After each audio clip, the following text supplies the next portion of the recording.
Hello, everybody. Hello. Let's see. Welcome to our event, Health and Community in Times of Crisis. This event is part of a series of virtual programs produced and ran by us at Beacon Press. The next one will be Tuesday, September 29th at 4 p.m. Eastern, 1 p.m. Pacific, for our launch of the book, Climate Courage by Andreas Carlos. He'll be joining conversation by climate scientist Catherine Hayhoe and environmentalist Bill McKibben. If you would like to see what else our authors are up to, I strongly suggest you check out the link in the chat, which I'm about to put on, which will direct you to our virtual events landing page. And then before we start, I'm just going to have some quick housekeeping. First, please check out the indicated links once they're up in the chat to purchase our speakers' books. For this event, we've partnered up with two indie bookstores, Porter Square Books in Somerville, Massachusetts, and Mrs. Dalloway's Garden Literary Arts in Berkeley, California. Supporting indie bookstores is absolutely crucial right now, so please check out those links and purchase their books, and really for any other titles you're thinking about getting in the future. And then finally, please use the Q&A button to offer up any questions anytime throughout the talk. If time allows, we will get to them at the end. And that's all I have for housekeeping. With us tonight, we have two incredible voices, Rosemarie Day and Zach Norris. Rosemarie is the founder and CEO of Day Health Strategies, which helps to implement national health reform, and is the author of Marching Towards Coverage, How Women Can Lead the Fight for Universal Healthcare. The book is an explanation of the American healthcare reform movement and also gives women the tools they need to demand fair and affordable coverage for all. Zach is the executive director of the Ella Baker Center for Human Rights and is the author of We Keep Us Safe, Building Secure, Just, and Inclusive Communities. The book is a new vision for public safety that overturns the dichotomy of us versus them, saying in fact that there is only we, that by bridging divides and building relationships with each other, we can in turn overcome suspicion and distrust. It is such a pleasure to have them both here, with us here tonight. Everyone, please join me in welcoming Rosemarie Day and Zach Norris. Thank you, Travis. Great. Well, we should probably just say hello to everybody and take one moment to just hold up the book. Do you have your book handy? Not only do I have my book, I have your book, Rosemarie. I'm so super excited. Yeah, go get this book. Thank you. Yes. All right. Awesome. Shout out. So I'm going to start. We're going to make this a conversation because I think what was really fun for us in reading each other's books was finding out how many themes we actually had in common. And, here we are in this time of phenomenal crisis, and neither one of us wants to give up. I think we want to convey That's right. that we got some ideas, we have some hope, and That's right. And so we're not here to just get completely depressed about things tonight. We're gonna have a conversation about what we can do. Absolutely. People are always asking me to. It's like, all right, fine, you can define all the problems, but what can I do? So we're gonna get to that too. But I want to start. We're gonna ask each other questions back and forth if we were having a fireside chat. That's right. I don't have a fireplace in my house, but I'm feeling the warmth, Rosemarie. So I appreciate you. Yeah, well, Zach's in Oakland, and I'm sitting up here in Massachusetts. So yeah, I'm feeling the warmth in a different kind of way. Also, yes, we have smoke and fires, and yes, so fireside chat may not be the best metaphor for us in the Bay Area right now, but it's okay. All right. Well, I'm going to throw out a softball question, which is, okay, you've got a very demanding day job, you've got a family, and you wrote a book. What possessed you to do that on top of what you're doing with your very full days? Yeah, no, I really appreciate the question. And to be honest, there's a November 8th, 2016 answer and a post November 8th, 2016 answer.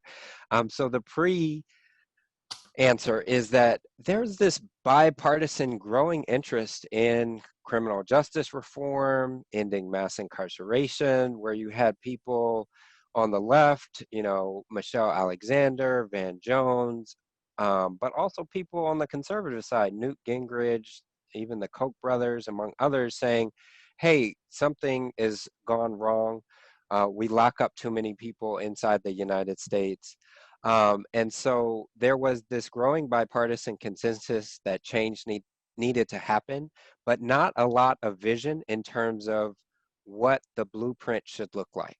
How do we move away from mass incarceration? And we found this in our own experience, because I work as the executive director of the Ella Baker Center for Human Rights.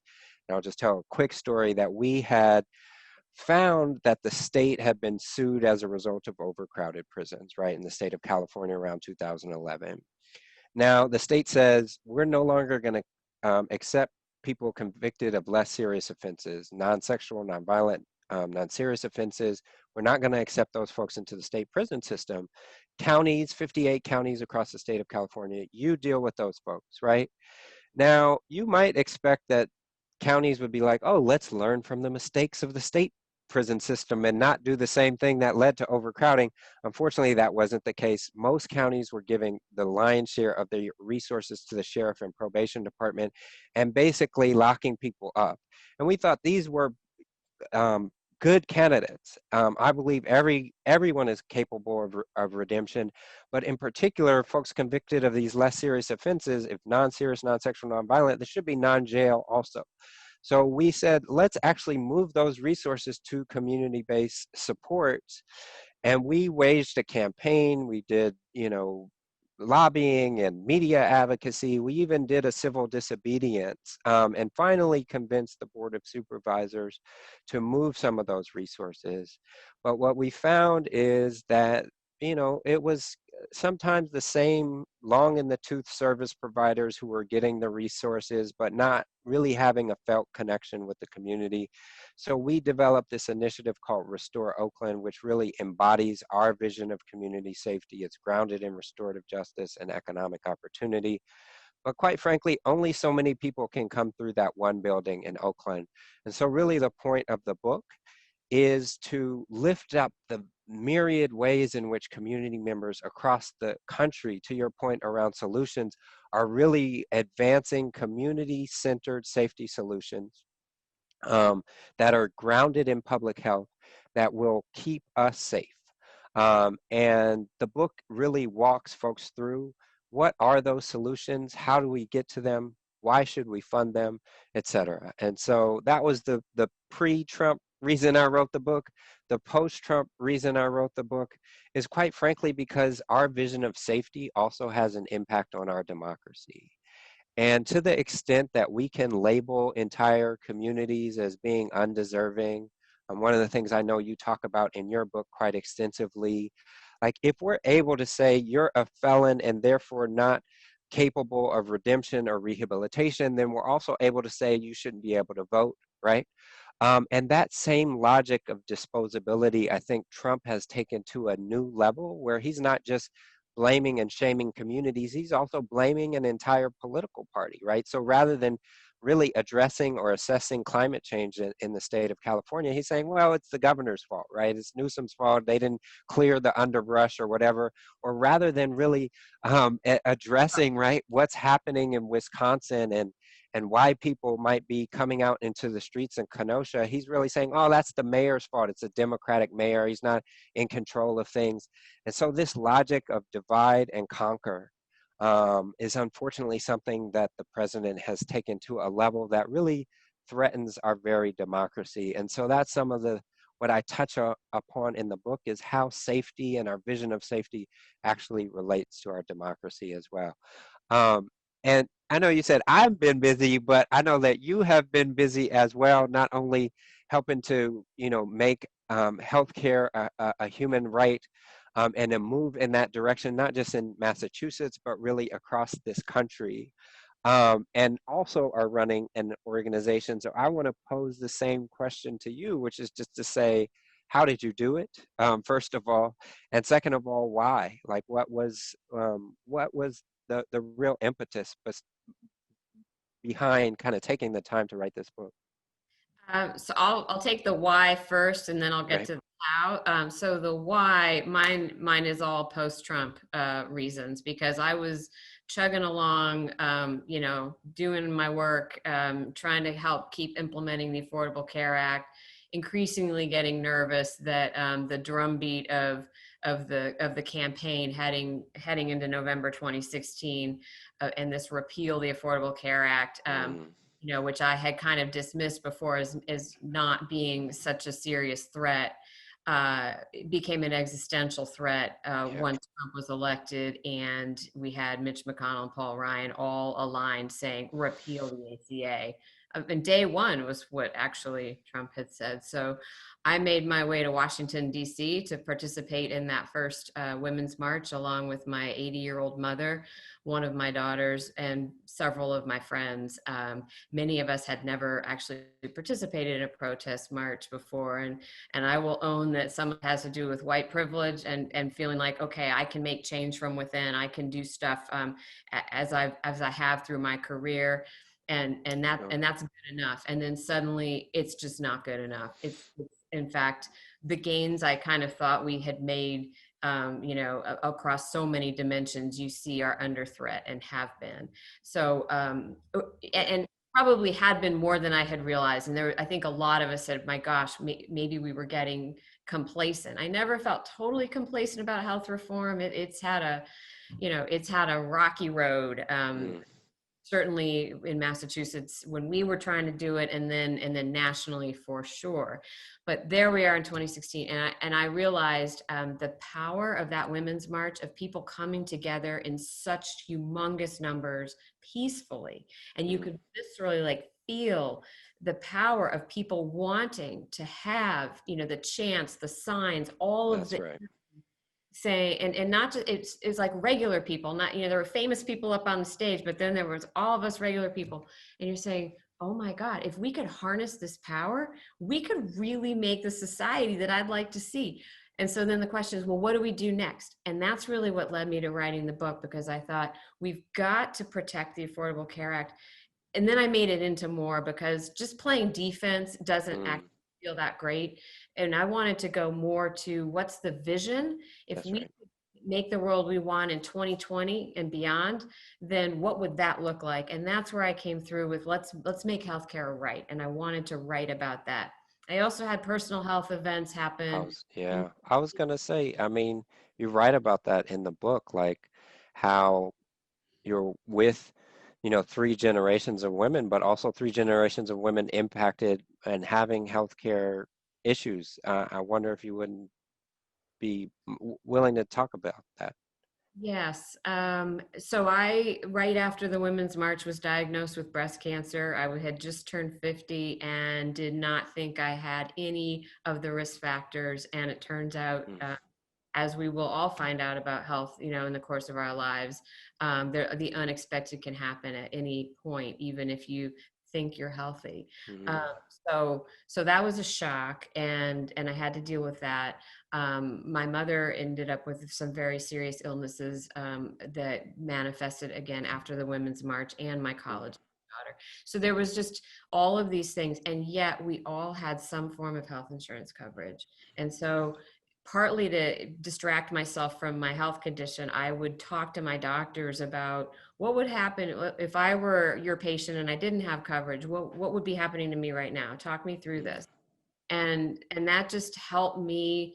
And literally I was doing that at the same time I'm watching on the TV the folks who were saying, let's repeal the Affordable Care Act. I mean, the cognitive dissonance raised my anger level so high. It was like, okay, if I get through this, there'll have to be some reason that I got through this. And it's I'm going to do something with the stories. And that's really the final piece that galvanized me to write the book. You asked how I did it. I had to find more hours in my day, which was already a challenge. And I listened to a lot of other people. I went to a writer's conference, and they all said they just had to get up way earlier in the morning. So I had to convert myself from being a night person to sort of being a morning person, and get up at like 5:30 And how is that working for you still, Rosemary? It's kind of dicey because I still kind of like to be a night person. So yeah. Right on. The burning the candle at both ends. Yeah. One of the things that really struck me in your book was reading about how you describe women as the chief medical officers of their homes. And it partly resonated with me because we had done this report called Who Pays the True Cost of Incarceration on Families. And I never used that same language, but effectively, what we were finding is that when folks have loved ones who are incarcerated, women become the sort of chief financial officers of their homes, right? Because um, the sort of typical rap is like, you individual do the crime, you do the time. But what we were finding that it was women, and in particular women of color and Black women, who are paying the cost of the fines and the fees and the very long, hour-long trips to visit loved ones, to put money on people's books, or to put money on their commissary, really forced to make very difficult decisions. So we found that 2 out of 3 families were making a difficult choice between paying for basic necessities like food or paying to support their loved one who's incarcerated. We found that 1 in 3 families were going into debt to support a loved one who is inside. And, I know that, like, those are probably similar statistics or related dynamics when you talk about medical debt as well. So I'm wondering if you could talk more about this concept of women being the kind of chief medical officer of their homes. Well, it starts with something that came out of the Bureau of Labor Statistics, where they did like a survey, and it turns out that women are making 80% of the medical decisions in their homes. And so another author coined that and said, okay, well, then they're the chief medical officer. And I read that and I thought, right, but when I do all my work with businesses and meet the chief medical officer, they're kind of in a powerful position. Right. And I'm not feeling that, Right. as a woman caregiver or whatever. And that just really got the wheels turning in my head of like going back to all of the talking circles that were happening that Gloria Steinem has been resurrecting. But back in the 60s and 70s with that stage of the feminist movement, and the phrase, the personal is political, was really trying to build some awakening and awareness that these things you were struggling with on the home front, and frankly could be burdens, should be shared and actually should have some sort of societal solution. You shouldn't be carrying that alone. And that's what I started to connect, is like, oh, I'm the chief medical officer, but I have no resources and no power. So how do we get that? And that's where we start to think about the whole realignment of and as you said, redirecting resources. Like, this is a wealthy country. Yeah. So why the heck is it so incredibly hard to do the caregiving that we need to do? Why do we make that so hard? And I knew from grad school way back when that other countries did things differently. So I really tried to just refresh my memory and actually study up on all the things that countries are doing now that are so much better than what we're doing. And we can go on and talk about that too. But it really resonates. So say more about that. A gendered aspect, to come back to the gender thing. I'm in public policy, kind of like, and the idea of, should there be a social safety net, to suggest that there isn't, and that we can all just be rugged individuals is a little too toxic male for me. And for most of us who are struggling with all the things we've got to put together. And other societies aren't as wedded to that, and they have different public policy choices, which we can get into. Absolutely. No, that really resonates with me. And We Keep Us Safe, I talk about the framework of fear and the way in which the things that are deemed masculine, from military to punishment and prisons, the things that are associated with the masculine, are funded and well funded, right? And the things that we need to really invest in to make us truly safe, that I describe as kind of a culture of care, from healthcare to education, are things that are underfunded and seen also as feminine. And Jennifer Siebel Newsom, who's the governor's partner here in California, also did this film called The Great American Lie, which really lifts up some of those same themes. But I can totally relate, because, as you mentioned, the chief medical officer being underappreciated, also women and women of color are underappreciated in terms of their role in supporting folks who are incarcerated, right? It is actually families that are more often than not receiving people who are coming back from incarceration, right? And so they should actually get resources to because they're the sort of number one reentry service provider, right? But nobody thinks to support families directly. Instead, a lot of big sort of nonprofit agencies get the resources, but it's actually families and women in particular that folks most rely on. So can definitely relate. So yeah, and I want to go back to the resource thing, because my first job in government was to be a budget person, and you couldn't do any public policy if you couldn't fund it. And so you were always looking for the funds. And I knew that when I wrote this book, I had to make the point, because people will say, well, we can't afford universal health care. And I would say, well, we can't afford not to. And I think that's a nice little phrase, but you have to then be able to back it up. Are there, and what are the numbers? And it is about redirecting. We spend on our military more than the next 8 countries combined. And look at what our biggest threat is right now. One of our biggest threats, we've got a bunch, but the pandemic, I want to segue to that, the pandemic, which is affecting all of us, is actually right now killing more people and threatening more people than all of the military threats I think we could have invented combined, honestly. That's right. And so you think about where we're choosing to spend the money, and it has not been in public health or safety net investment, healthcare, but we're a rich country and we could do it. And I think moment of crisis is time for us to look really hard at ourselves and make some different choices. I truly do. But tell me about the pandemic, because we talked about, you were writing the book, before the election and then after, but now there's like before pandemic. Yeah, right. Yes.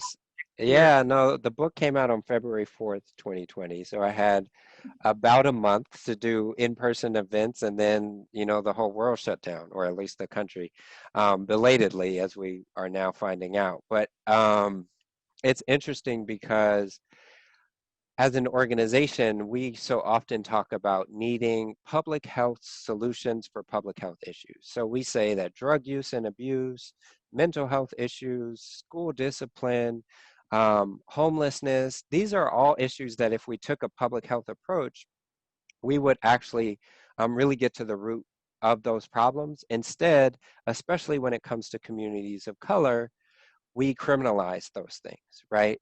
And so I never thought, though, that I would need to say that we needed a public health approach to a global pandemic, right? Like, global pandemics should be obvious that we should take a public health approach, but leave it to this president to use the same narrative and the same kind of scapegoating logic, where he is, again, hiding the harms and blaming. First it was China, now he's, decrying, cities as a whole. So I think that, for me, it's this reminder that, as you said, we have the resources. It's a choice in terms of where we invest them. It's a choice in terms of how we lead. And one of the things that I appreciate about your book is that you raised the question of some of the myths inside the United States, and the myth of meritocracy being one of them, that I would love to hear you say more about. But just briefly, like, we lead in terms of the number of people who are incarcerated. 4% of the world's population, 25% of the world's prisoners. 4% of the world's population, we produce 25% of the world's CO2 emissions. And I think that shows that we have unfortunately led in the wrong direction, led in ways that show that we believe that people and the planet can be disposable if they are in comparison to, somebody's bottom line, economic bottom line. And I don't think it should, unfortunately, be surprising that now we have 25% of the world's COVID deaths because we haven't invested in the public health infrastructure that would make it possible for us to really be taking on this crisis in a meaningful way. But I know that there's hope, and I know that we can turn it around. So I'm gonna pass it back to you to talk a little bit about that. But also, just like, how have you been seeing this sort of COVID moment and what's happening? Well, I mean, even before the pandemic, I had some of those similar kind of statistics. Like, yeah, the U.S. is the leader, but not in the ways we seem to think we are. It's like we've drunk our own Kool-Aid, but we lead in spending way more on healthcare per capita than any other country, and yet we get in some cases half the outcomes, and in some of the most basic things that we could be doing. We are enamored of high-end fancy technology and innovation, and I'm not opposed to that, but Right. we've figured out basic ways to help care for people with chronic conditions, then why aren't we doing that? Because Yeah. that actually doesn't cost that much money to do prevention. And other countries have figured that out far better. And so again, I come back to the universal healthcare, but yeah, we're leading in ways that we shouldn't even be proud of. Yeah. It's embarrassing, frankly, but somehow people aren't aware enough of that. And so I think we should be great, but Yeah. we're going to have to make some shifts and Yeah. learn what other countries have done. And the pandemic has really put the spotlight on that because of different leadership styles. Yeah. Frankly, the female-led countries Mm, led yeah. the solution. I would personally love to be living in New Zealand right now. Yeah. My sister was trying to go until COVID happened. So yes, I can definitely relate. But And I think both of us are proud of where we're from, right? So that's that's the thing that came across in your book is like, we're trying to really make it happen and make systemic change happen in ways that would be beneficial for all of us. So I'm wondering if you would speak to that aspect of like what changes are necessary and kind of where you see things going from here in terms of the healthcare system. So I think there's a cultural value conflict, and on the positive side is when we recognize our interdependence and when we Mm, think about the ways that we're connected. And I had hope that a silver lining from the pandemic would be that we would realize that interconnectedness more. I mm, do think that's happening in an on the ground kind of way. I don't think the media is showing as much of right. that. Tends to show the more polarized Yeah. aspect, and that gets very sensationalized. But if you kind of look at what folks are doing and trying to take precautions and recognizing our interdependence, I do think that's what the majority of people are doing, and Yeah. that gives me hope, because I think that kind of common sense and awareness of interdependence bodes well Mm, for election if we have enough of those folks in the middle acknowledging that and that's practicing. right. So I would like for the pandemic crisis to be that kind of moment of reckoning and realization where we can start to really push to make different choices about our funding priorities and things like that. Yeah. Uh, I think there's definitely a big opportunity right Yeah. now. No, I think you're right. And I think it is unfortunate that the media kind of focuses on the polls, right, in ways that can overshadow the coming together that I do see possible, and in ways that really reflect some of that rugged individualism that you talked about in terms of people refusing to wear a mask and et cetera. So, but I think, when we take a step back from just what's being portrayed in the media, like you'll see people coming together to really move amazing solutions. And I want to tell you like one story that I think illustrates that. So, I went to high school from 1991 to 1995. And during that time period, youth crime was actually going down in California, but the number of youth crime stories was going up by some 700%, right? So if you were seeing a youth crime story once per week in 1991, you were seeing it more like once per day in 1995. And that was impacting state policies. They were expanding youth prisons, expanding local jails. We organized with families of incarcerated youth to fight for the closure of youth prisons across the state of California. And at that time, people thought we were crazy, but we kept going to Sacramento. We kept growing our numbers.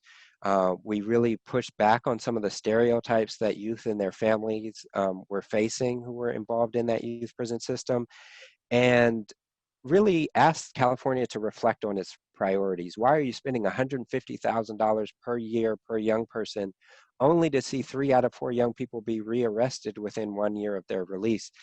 And through that campaign, we successfully closed 5 of 8 youth prisons across the state of California. And it was not only a win for human rights, but it was also a win for public safety because youth crime continued to decline during that same period, right? And so I say that to say, like, we know that, you know, a small and dedicated group of people can make huge change. And I think that's one of um, the truisms that you bring in your book. And I wonder if you would talk a little bit about kind of what brings you hope in this moment. So I look at what happened that, you know, starting with that first Women's March, and then people saying, what can I do? What, you know, and wanting to really take action and sustain that. And we saw that when the actual true attempts of repealing the Affordable Care Act were underway, women came out. I mean, people in general, but it was led by women, came That's out right. droves to town hall meetings. That's back before pandemic, and we could all show up Mhm. worrying about that. But they came and told stories, put their personal things out there, and that's what moves people. And it was really hard. I mean, frankly, some of the legislators were just shamed, you know, Yeah. into like Yeah. listen to these Yeah. stories. I have a pre-existing condition, or my child hit the cap of, you know, benefit. There used to be a lifetime cap, and if you're really sick, you'll hit that. But the Yeah. Affordable Care Act took that away, and I am okay now. You're going to threaten me, and those stories were so powerful, and so that really helped the ACA not get repealed. Absolutely. Thumbs down vote from John McCain, but it was really fed by those town hall meetings that then went straight into the midterm elections in 2018, where women actually ran for office in unprecedented numbers and got into Congress at a much higher rate. We're still woefully underrepresented. It's only 24%, but it was the highest number we'd achieved to date. So I look at that as being absolute grassroots work, starting from the reaction to the 2016 election and people getting serious about building their courage and stepping up and stepping out and speaking out. And we can keep doing that. I mean, Absolutely. and we absolutely have an opportunity to here in November. And even Donald Trump wouldn't touch pre-existing conditions. I don't know if you saw yesterday or the day before, he was at a town hall and someone asked him that question. He's like, oh no, I'm not trying to attack pre-existing conditions, even though he has been. But even he can't, you know, And it exactly. And shows. not Yeah. even campaigning on repealing the Affordable Yeah. Care Act, because and the Republicans aren't, because that's become a problem for them. That's But right. I would be remiss if I didn't say that they are still actively working in court on a case that will ultimately come to the Supreme Court after the election, and they are undermining the Affordable Care Act and protections of pre-existing conditions and everything. They just aren't talking about it right now. That's a good segue, I feel like, into the question of like, what can folks do, right? Like, how do we protect the gains that we've had in terms of advancing healthcare? And how do we go further? Well, the first thing I'm going to say. Yes. Yes. And I should just put that behind my I know, right? Spell okay. it out. Okay, that is the most important thing right now in terms of voting as a healthcare voter, voting for the safety net. And there's an extremely stark choice to be made this fall at the national level. But frankly, I think also when you're looking at senators and stuff like that. Absolutely. So that's like baseline, but unfortunately, you know, there's all kinds of statistics about how many people haven't felt compelled to vote. I call that out in my book. Again, I took the gender lens on that, but it's particularly outrageous to me that somebody would just sort of, you know, ignore their opportunity to vote, or feel that they can't make a difference, given that this year marks the anniversary, the 100th anniversary of women getting the right to vote in this country. And when I actually visited Seneca Falls recently and reviewed the history of that and looked at what these women were doing, and didn't even get to see, in their lifetime that we got the right to vote. This was like in Yeah. early 1800s. They're working on it. And it's incredible. And you think, Yeah. oh my God, we owe it to them. That's People who right. were willing to give their lives, That's right. and during civil rights That's to right. Yeah. vote. We should respect our predecessors by exercising our right to vote. So that's my vote speech. That's the first thing. I appreciate that. And one of the things I appreciated about your book is just how you call attention to all of the women of different shades and who contributed to that work. And, I think sometimes we can, kind of minimize or gloss over that history, but I appreciated your attention to detail to really say, this is how this came about, and this is the relationship between the women's rights movement and the suffragette movement and civil rights movement. These were the folks who were involved in both. And so in addition to being an excellent book about healthcare, I found it to be an excellent history book. And so just really, the thing I'm gonna lift up right now is the book. So people need to go get it. Thank you. And I'll say it if you don't, that's one of the things that people can do as well. Let's get the book. I think both of us have websites we can point people to, because there are so many organizations that are also harnessing people's desire for activism. So even though we are somewhat more constrained by pandemic realities and we're not having as many large gatherings, there's a lot you can do from home, whether you want to write postcards, send text messages, make phone calls, to get people engaged and out to vote. And then also beyond November, there's sustaining the pressure on our elected officials and right. those phone calls and continuing to say, these are the priorities we want, because you have to hold them accountable. So, you don't personally have to know all the ins and outs of health policy and history. I try to make it accessible to people, but I just really want to make it simple. Like healthcare, you're right in this country, like K through 12 education, keep That's that right. simple. You elect people who say they'll do that, and you hold them accountable. Let them worry about some of the details of how to get That's there. right. You don't have to know all of that. Even I love policy wonky stuff, but I that's not going to get us there. We have to have a mass movement, and we got to keep it at that level that's simple enough everybody can kind of say, yes, that's it. Right. That's right.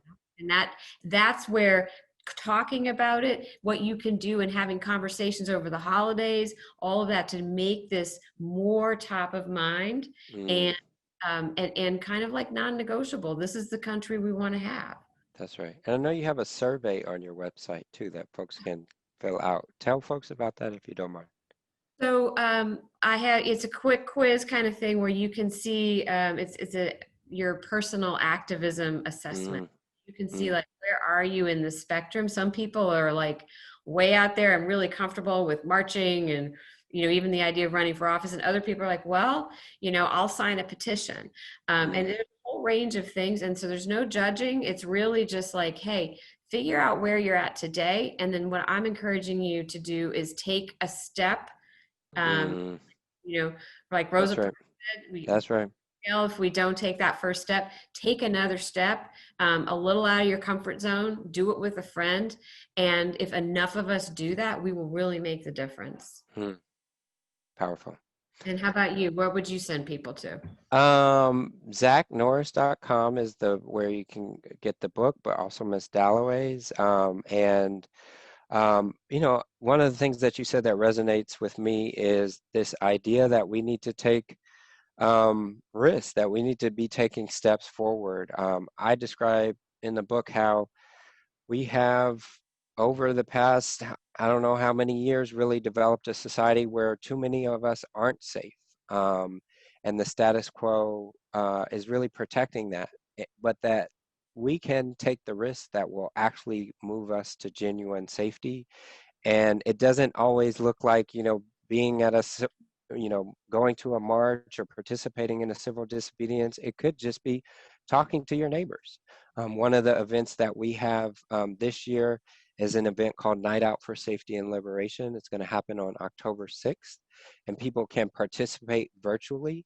And what we're really trying to do is expand people's perception of what safety is, right? Because it is in response to this annual event called National Night Out, which has the good spirit. It says, let's reclaim community safety. But too often the narrative has been that neighbors are just the eyes and ears of the police.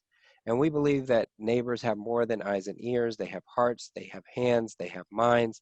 And unfortunately, if we're just regarding our neighbors with suspicion, then tragedies like the murder of Trayvon Martin by a self-proclaimed neighborhood watch captain, George Zimmerman, can happen, right? But if we actually see our neighbors, rather than just watching them, right? If we see our neighbors, if we reach out, if we use our hearts and our hands and our minds, mentoring young people, offering formerly incarcerated people a job, those are the ways that we can really get to safety. And that's something that folks can do on October 6th. So I'll put some information about that in the chat, but also just say go to nosl.us. That's nosl.us, where you can find out more information. Yeah, so those are some things that I have to say. I know we're supposed to give some time for Q&A. Yeah. So unless you, yeah. I think we should probably open it up, and I'll just say, I think in the chat you'll see it's rosemarieday.com. Also, not only the quiz, but some places that you can go to sign up for organizations that'll help with activism around universal health care. Yeah, thank you so much, Rosemarie and Zach. That was amazing. Yeah, so the chat is, or the Q&A option is open for anyone who wants to offer up any questions. There was one, although you might have inadvertently answered it, that was asking, on an individual level, what can we do besides voting to move forward each of your books' message? Well, another point I make in the book is certainly if you have the resources to donate to campaigns, because if you want to bring about systemic change, it really does require rolling up your sleeves and getting involved in politics somehow. And we really need to change the makeup of who's in power, because it does not reflect the diversity of this country, either gender or race wise. That's right. And the way, we can debate whether money ought to be taken out of politics, but we have to deal with where we are at now. And the fact is that women will give fewer of the political donations. So men give 2/3, both in terms of volume and dollar amount. And women give 1/3. And that's where the systemic change, the call to action to the powers that be is taking place. And so women are more comfortable giving to charities. And I've worked for charities. I'm on the board. I believe in that too, but that tends to be, charities are stuck with dealing with, frankly, the downstream issues and having to, have limited resources and putting a Band-Aid on things. We need to talk about the systemic change, the reallocation of the mega resources, which are our tax dollars, how those are getting collected, from who, and how they're getting spent. One thing we didn't talk a lot about, but Zach and I both talk about in our book, is the phenomenal rise in inequality in this country. And I'm going to just throw that in because I refreshed my memory on some of the kind of shocking statistics, but basically the wealth gap that is so profound, which is only actually getting worse through COVID, but the richest 0.1% of the population, so think, well, I won't name names, own as much as everyone combined in the bottom 90%. The top 25 fund managers in the country make as much as all kindergarten teachers in the US. We could go through a lot of statistics. Jeff Bezos I will name a name, makes more money in 1 minute than the median American makes in 1 year. Okay, so we have allowed profound inequality to grow. And when you compare to what other countries have done in the past 40 years, they've actually taken steps to reduce inequality. We instead have cut taxes and thrown a tiny bit of money to social supports.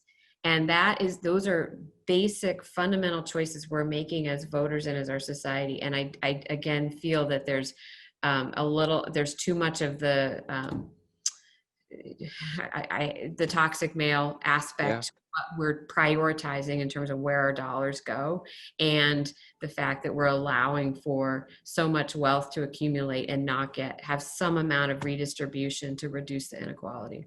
Yeah. Amen. All right, so there's a couple questions in one statement. David says, please let them know that they are breaths of fresh air. Thank you. Let's see. Steve says, it sometimes feels hopeless for one person to make a difference with these big national issues. How do we energize ourselves to get over that feeling? I would start by saying, know that every single decision that we make has an impact, and that when we come together, we start to build the muscle necessary to effectuate the change. So building on what Rosemarie was saying, like, don't just give, but give on a monthly basis. In my sector, we've seen a lot of upswell of support post the murder of George Floyd and Breonna Taylor, and we welcome that support. But racism isn't actually a pandemic. It's endemic to our society. It has been with the United States since the United States has been. And so if you're just giving on a one-time basis, really consider giving on a monthly basis. And as Rosemarie said, consider giving to those C4s and those PACs so that we can actually get good folks into office who can make the change. The last thing I'll say is just like, even just this idea of restorative justice that I sometimes talk about, it's about two individuals, the person who's been harmed, the person who's caused harm, but it's also about the people who surround them.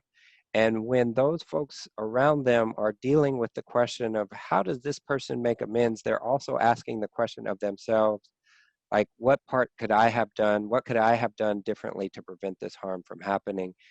And engaging in those thorny questions or just difficult questions, that's really building the kind of community accountability muscle that we need, not just in individuals, but really at the level of politicians and those power brokers who also need to be held accountable. So I just want to, remind folks that although it may be local, it has cascading effects. And each time we decide to lock someone up, rather than providing them with some of the services and support that their family might need to overcome, overcome a cycle of poverty and incarceration, we're making a broader, we're making a broader distinction that has huge impacts in terms of the sort of balance of power that we've been talking about this evening. Absolutely. And I would say that, giving those kinds of donations monthly is absolutely right, and will help to build a much stronger base for the organizations. But I would also just say that, we know that loneliness kills. And I think one of the really tragic aspects of this pandemic is the fact that it is isolating so many of us. We know that it's harming our elders, for example, but it's harming people up and down the age spectrum and across all dimensions of our society. And so I see that the opportunity to engage in activism, even if we can't, and I love doing things in person, but even if we can do it this way and recreate some of those talking circles, as I said, bring a friend, find ways to connect with people through what these organizations are offering. I know organizations like Moms Rising are encouraging people to host a virtual house party or / conversation. Things like that get you out of feeling like a victim of this isolation and the very toxic news cycle that is extremely debilitating and depressing, but to re-engage with people who are in good faith trying to make a difference. There are people out there. They're just not getting the sensationalized news coverage. But you've come to the talk tonight. There are many people out there. We are just a little isolated now. Fortunately, we can at least have Zoom or similar technology. That's right. That's the thing, is we have to stay connected. And so I really encourage you to find those ways, because they are there. Absolutely. And at the Ella Baker Center, we still use the mail. We still write letters. We have a prison mail night that we do on Tuesdays. And I'm going to put in the chat, but go to ellabakercenter.org to connect with us. There are a number of folks who are isolated inside of prisons who are getting less visits.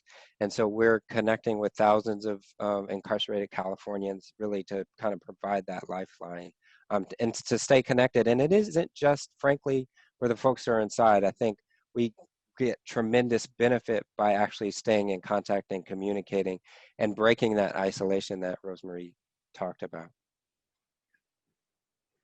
Amazing. Let's see. Okay, so then next question. David asks, yes, there is a wealth gap. I think it's related to message and information saturation on the part of those in power, media included.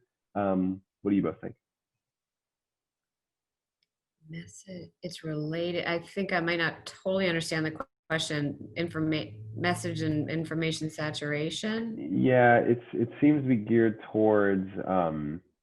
It's related to sort of the glut of information that we have right now, and it seems to be more in reference to it's being flowed from those that are currently in positions of power and whatnot. Mm-hmm. And I guess they sort of own the narrative in that way.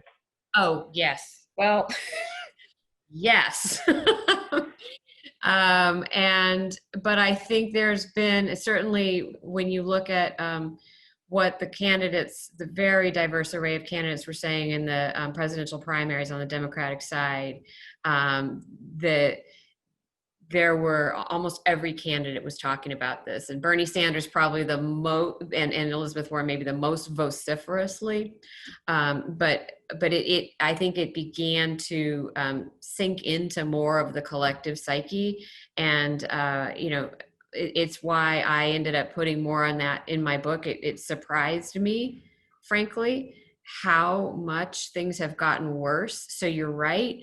I consider myself a reasonably informed person, and I hadn't realized that the statistics had gotten worse since I was in grad school 30 years ago. And so we all have to, those of us who are aware, have got to keep getting the word out. And again, through talking to friends, et cetera. And, some people were, turned off by people like Bernie who keep pounding the podium and saying the same thing. So you have to reach people with different styles of communication, I think. But the facts are there, and we need to, keep conveying them and get the media's attention as best we can. You're right. Powerful people are going to control a narrative as best they can. And that's why I'm looking to a more grassroots movement of people coming together and exercising collective power that really is about saving our democracy. Very good. That's amazing. Rosemarie, Zach, thank you so much for taking the time to do this tonight. It was an amazing conversation. Everyone, you can check the chat right now. I believe at the top still there are the links for where you can purchase their books. Also, quickly peruse through. Yeah, that's right. Yeah. There we go. Please check it. This, of course. Of course. That's right. The most important piece of all. And thanks for coming, everybody.